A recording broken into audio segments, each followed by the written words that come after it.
my new raised garden bed.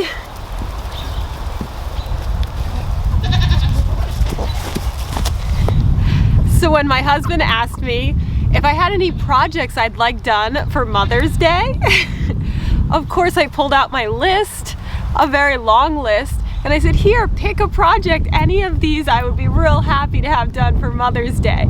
And he was like, no, it's your Mother's Day. You choose which project. And that's what I chose. I want a raised bed to have more gardening space because I have all these plants that I planted seeds for and I need more space. Well, I don't need more space, I just want more space. And so now I have this huge 14-foot by 4-foot garden bed. And we had so much fun building it on Sunday, on actual Mother's Day, and getting it all set up, and it came together nicely, and I'm really excited. I'm going to be going around the farm and taking as much stuff as I can fill it with. I've got logs and branches and leaves and all kinds of manure and waste from overwintering with the animals. I'm just going to fill all of that up in the bottom half, and then I got to get some nice garden soil to put in there so I can get it planted. Oh, I'm so excited. I hope everybody had a really nice Mother's Day. Also, as a Mother's Day gift, I did get my nails done. I got pampered, and it certainly has been an adjustment trying to do all my usual chores with these pretty nails. Usually I have to keep my nails cut short and no nail polish because it just gets chipped within the first day, but hey, we'll see how tough these are. But with how big this raised bed is, oh my goodness, it's so heavy. We had to use the tractor to bring piece by piece of it back here because we did build it up front in the driveway so that we could have an even surface to make everything square, and it was definitely interesting trying to use the tractor to get everything to the backyard and get it all set up where we want it. But we did it, and I'm so happy. Let's go see the baby goats. You won't believe how big they are. They are growing so fast. Come on. Oh, my little chick escaped.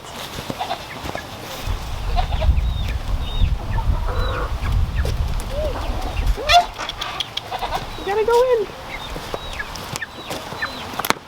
This little chick is gonna be 8 weeks old this weekend, and he just escaped out of there. So I have been letting them out in the run, letting them out to play, but he must be finding an area in the pallet fence to be able to sneak out of. Huh. Coming out to explore? Yeah. We actually have to do some musical chicks around here because we have these two 8-week-old roosters, and then we have the 3-week-old chicks inside the chick coop, and then in the house I have the 2-week-old chicks that I need to bring out here because the incubators are set to hatch chicks in 2 days. And so I need the brooder that's in the house for those chicks in the incubator. So the chicks in the house need to come out here into the chick coop. And so that means that those chicks from the house are gonna go in the chick coop inside of the kennel that I have. And the chicks in the kennel are gonna move to the outer part of the chick coop to get acquainted, and I'm hopeful to merge those two groups together since they're only a week apart, but I want them to get used to each other living in the same coop but with a cage separating them for a while, and just make sure everyone's gonna get along before we join them together. But my two little roosters, I'm still looking for homes for them, but in the meantime they're actually gonna graduate out to the chicken tractor. So they're gonna be moving out soon. They're gonna be 8 weeks old this weekend, so their feathers have been coming in nicely. They seem to be doing great.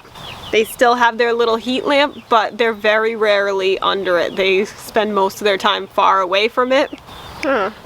They're just ready to go. But I do like to wait till 8 weeks and weather permitting before I take away any sort of heat source. Yeah.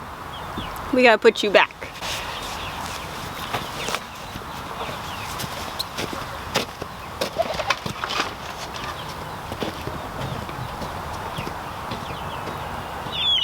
Look how feathered out the 3-week-old chicks are getting. They've got like little fuzzy heads where the baby down is starting to shed out and they're getting their little feathers. They're growing so fast. It's amazing how you have 3-week-olds and almost 8-week-old. The size difference that you get.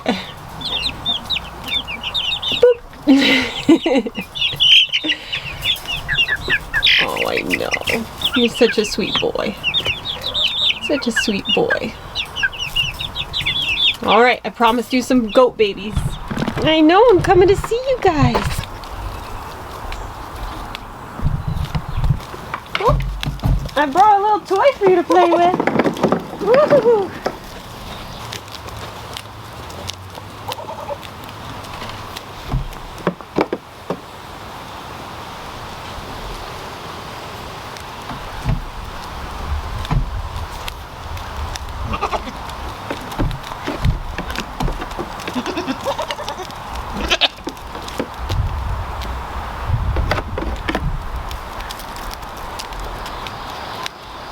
So Miss Nancy here has been drying off this week, which means that I've stopped milking her. So she had her twin boys last summer, and when they started to wean is when I started milking her. But with her pregnancy, I did notice that her milk was decreasing. And so as her milk decreased, so I dropped down to once a day milking, where I would just milk in the morning, and she did just fine with that. And then I noticed as her milk kept decreasing naturally, that each time I milked I was getting just a little bit less, and her udder wasn't swelling up like it used to. And so I decided that I would dry her off. Thankfully, I stopped milking her, and each morning and evening I checked her udder to make sure it wasn't getting hot or swollen or feeling like it was engorged with milk. And so far so good. She has been doing great. I haven't had to milk her out. So my milking time has been replaced with lots of goat cuddles, which I really enjoy too. And then Miss Amelia here, she has continued to nurse her babies really well. Her udder is actually starting to even out better. I've been really trying to correct them favoring one side because they were sure doing a number. Her udder was lopsided because they were favoring one side. But they're doing better with that now. This little doeling here is always in my lap. Whenever I come to visit her, she just runs over and she wants to be in my lap. She's very sweet. Woo! But they have been loving being outside. They are enjoying being with Fancy Nancy. And I gotta say, this budding procedure, everything is looking really good. Seems to be healing well. Where's your brother? Huh? Where is he? Oh my goodness, look at this big guy. He's so big. Uh-oh, your sister's trying to get in on this. So this little buckling is doing good. He's got little buds on his head, but I'm not feeling any horns poking through, so I'm really hopeful that he is pulled. Yeah. He sure is cute. You want to show him your moves? You got some pretty cool moves these days.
I swear They zoom around here all the time, but of course, when I take the camera out, they won't do it.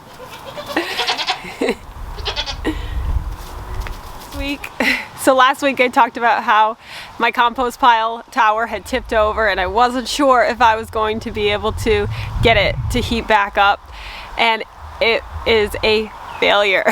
No matter how much I turned it, added water, turned it some more, I just can't get this temperature to get into the hot zone, unfortunately. So I need to put this back into the tower, start over. I'm gonna add some grass clippings that I have, a big pile here, as well as a bunch of food scraps that I have in the house ready to go, and I'm gonna try to lasagna it, and I am hopeful that I can get this hot and we can get to composting. The good news is the original pile, the first pile, is doing great. It is almost complete.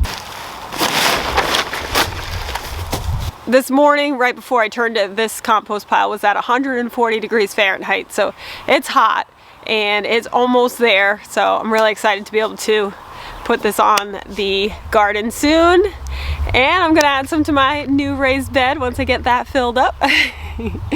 So pretty exciting stuff. So this week our 8-month-old kitten Mittens went missing, and he didn't come back one night. So in case you don't know, Spooky Pookie and Kitten Mittens are our farm kittens that we got specifically to be farm cats.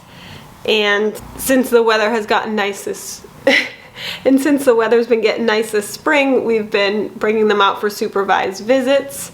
And once they got comfortable with that, we started bringing them out and letting them have unsupervised visits during the day, and that has been going well up until this week when Spooky Pookie came back, but Kitten Mittens did not. So we did a lot of searching all around the property, through the woods, calling his name. He didn't come back that evening. And then the next day, same thing, still couldn't find him. We were thinking the worst. And then that evening on the second day, he did come back, but he was holding up his back right leg and he didn't want to put any pressure on it. So off to the veterinary office he went, and while we don't know what happened to him, he does have a broken leg. His back right leg is broken. It's a clean break though, so we are hopeful that it will heal up well. He is on strict cage rest for 6 weeks, and he is on some really nice pain medication, and he's been a little drowsy with the additional medication he's on to help keep him quiet. But he has to stay, unfortunately, in this little kennel here, which so far he's been totally fine with just lounging around. These kittens are quite the love bugs. They're very, very sweet cats. There you are, buddy. You doing stretches? Let's bring you a little closer. Your brother is all over me. He's purring and kneading. I know, I know. So the veterinarian recommended a small kennel. So he is in here with his litter box. He's got his food and water. I gave him a cardboard box so that way he could have somewhere to hide inside if he felt so inclined. And then I gave him a little sheet, but he doesn't seem to use the sheet very much. Huh. I know. But yeah, he's been very quiet and just hanging out in his box. He's still eating like a champ, drinking. His brother gets to come and visit him. Right? They get along really well, so they do get to visit. But it's going to be a long 6 weeks. I feel terrible that this happened to him. I'm not sure if he climbed a tree, got stuck and jumped down, or if he got grabbed by something. There was no blood, no actual like wound on his paw, but with that clean break, something happened. Whether his leg got caught in something, I don't know. But both kittens, they both love going outside, and I'm just hopeful that he will recover fully healed from his injury after cage rest and that the two of them can get back to enjoying their playtime together. What are you doing? You are such a silly cat. I think you're trying to like wrap around my neck over here. My goodness. Huh? But it's hard not to pick him up and try to cuddle with him. The goal is not to have him moving around so we don't jostle his leg out of place. We do have the option of splinting the leg, but with it being so perfectly aligned right now, we decided we didn't want to take the chance of having it splinted, and with how nervous he is going to and from the vet, putting him through that when there's a pretty good chance, when there's a pretty good chance that it'll heal on its own with just cage rest. That's what we opted for. If he decides that sitting still in the cage is not for him and he's jumping around, moving around in there and not resting, then we're gonna have to do some splinting. But I'll keep you updated on his progress.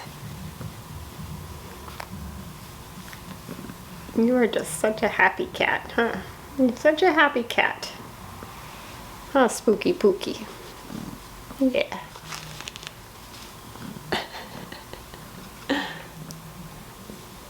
Thanks for hanging out with us today. And if you haven't started your farm yet, what are you waiting for? Get your farm on.